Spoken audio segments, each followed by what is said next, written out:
Hello everyone. Now we are in the second part of Serpentine Pavilion. So we have reached this point where we have made this form. So now we are moving towards.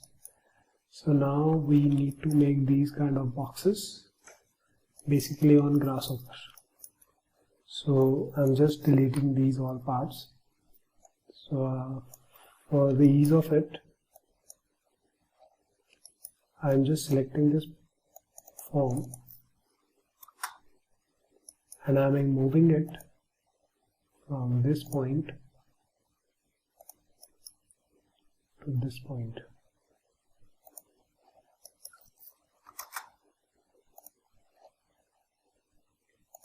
Like this.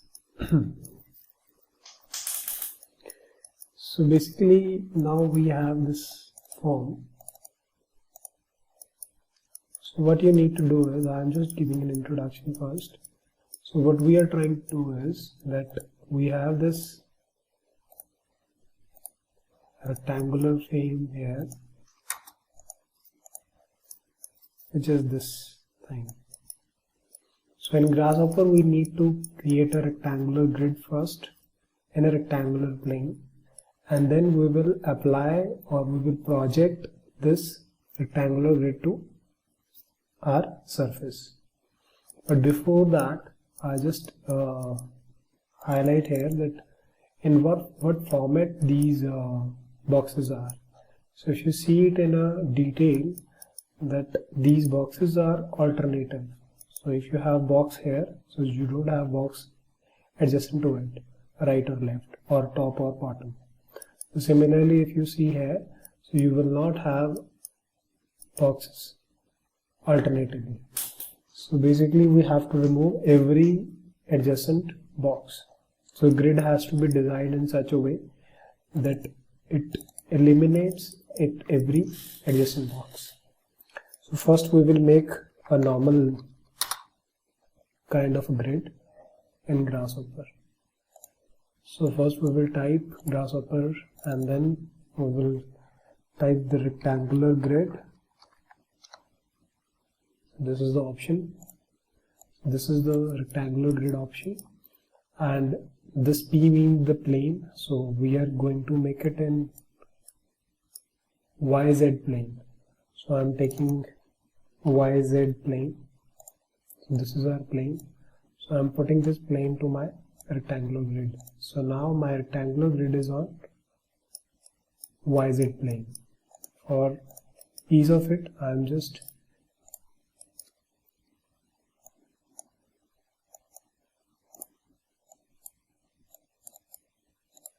So now this is our grid. Now as I told you before that the size of this box we have taken 1 millimeter by 1 millimeter, and we have 53 boxes and 32 vertical boxes. So in the same way we will make our rectangular grid size. So I will type 1 for my grid cell, and then I have 53 horizontal boxes, so this is my X, and I have 32 vertical boxes, which is Y. So I will fill the whole rectangle in such a way that it has this kind of a grid. Now right now it's a simple grid. Now what we need to do is we need to differentiate this grid in such a way that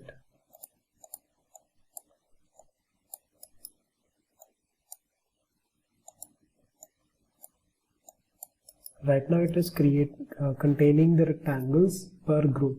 Per group are defined in such a way that you have 32 entries, as it is written 31. So if you include the 0 entry also, so there are 32 entries in every group. So means there are like 32 squares in every group. So we will have like 53 group. So basically starting from 0 you will have 52. So the last one should be 52. So here we have these kind of vertical groups of all the rectangles. So first we will simplify it. So for doing that, so what I'm going to do is I'm just clicking on simplify. So before clicking on simplify, you can see that here I have 3 layers of groups. So when I click on simplify, so it will make it into single group. So that's what we need. And after that, we will use the split command, split tree. So this is the command that we are going to use. This one. So in split tree, what we need to do is we need the data tree, which is this tree. There we have multiple entries, like the 53 groups having 32 entries or 32 rectangles every group. So I'm connecting this one to this part, and now I have to find out the pattern. For explaining the pattern, I'm just giving you an example. Let's suppose I have a grid of 1 mm by 1 mm. So I'm just doing array.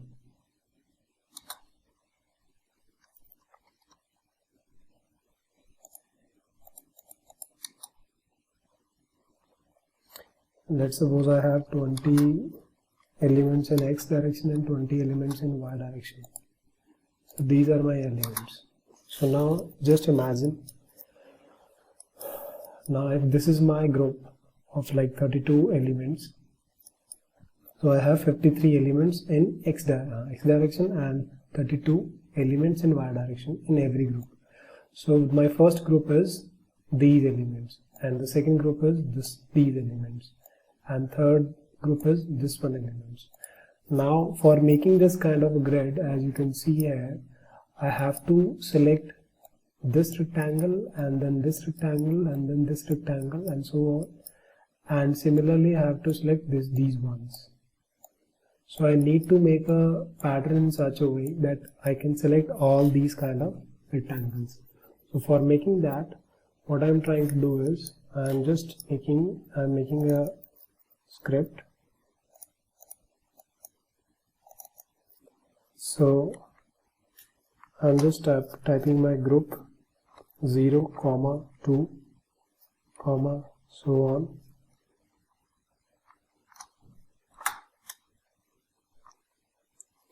Zero, 2, 0 dots.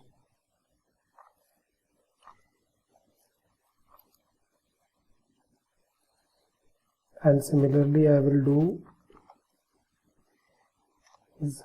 1, 3, dot dot dot 1,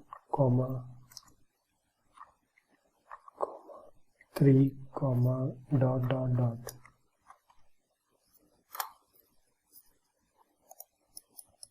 So I have made a series and I am just converting this series into multiple data. So right now, after making this kind of series, so what it is doing, so that it is in the 0 group, it will select the 0 entry, which is this one, and the second, and then 4th and 6th and 8th and 10th and so on. And again it will select in the second group, which is this one, 0, 1, 2. So it will select all these rectangles like this. So this is the meaning of first series. And let's suppose I'm just giving you an example that these objects are getting changed into another layer. Now what he is trying to do is, in the next group, which is 1, which is this one, and this group I need to select the first because this is 0, and then third and so on, like first, third, fifth, seventh. So I am selecting the odd numbers. So, and similarly 0, 1, 2, 3. So in this one I will select these rectangles. So this is how this script is going to work. So now if I select my objects, so you can see it is making the alternate ones every time. So this is what we need. So what we are doing is we are having a series of our rectangle, and in that rectangle series we are going to apply the split tree, and we are going to connect this one with this one.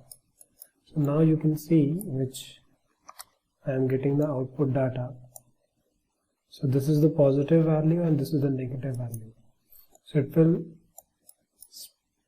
make the null values for every alternate rectangle which is required for us. Now we don't need these null values because it will create a problem further. So we are going to clean our tree, data tree. So we are using clean tree. So in this one I am just going to put my data here, which is the tree, and you will get the output which is something like this. So here I have cleaned my tree with all the rectangles that I need. If I show you in the perspective, so this is my rectangles that I have right now.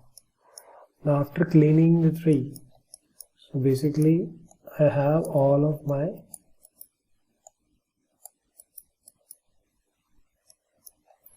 rectangles with me. Now I have to map it. Now how do I map it? Basically, as I am showing, that I need to map it on some surface like this one. So for that thing, what I am trying to do is I need this surface also. So I'm just going for my surface. So this is the single surface, so I'm clicking on it and I'm selecting my surface. So click on set one surface and you will select the surface now. So this is my surface right now, and now what I am going to do is I'm just making a bounding box around this surface, so it will bound my surface. So I'm just giving my geometry, and then I will have a box around my surface. Now what I need is I need just this plane here. I don't need the whole box because I have to project or map my rectangles on this rectangle only. I'm just removing this rectangle as it is creating confusion. So now I need something which deconstruct my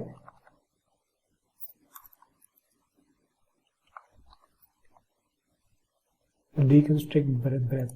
So breadth means the surface or body surface. So now I'm going to deconstruct my surface. So I'm just clicking here, so you can see it is separating it with the point, with the lines and with the surface. So now I need to verify that where I have my rectangle or this surface.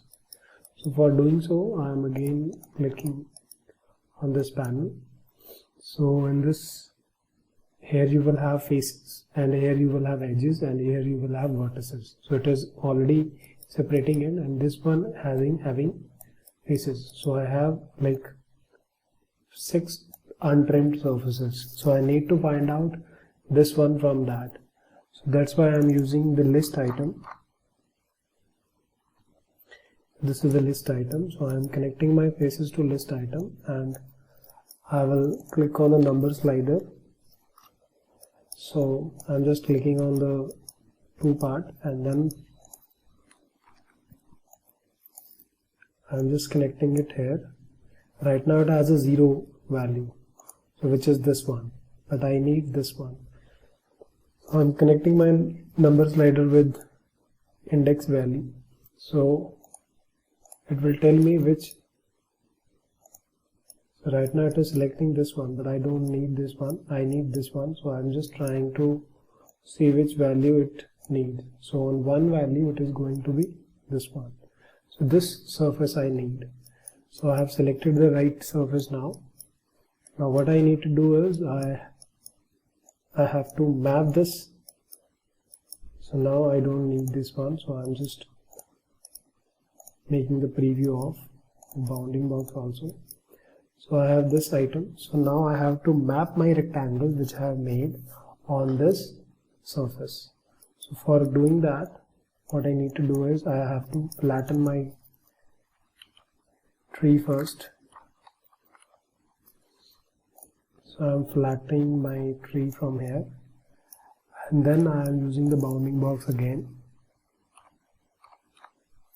this is the bounding box command, and this time I will not use it as a per object because we have a lot of rectangles, so it will make bounding box differently, but I need bounding box union box. So basically I will click on union box, so I will click and put this value directly here.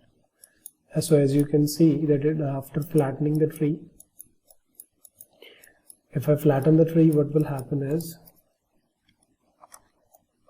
I will not have any group. I just simply have the values of rectangles in a single group.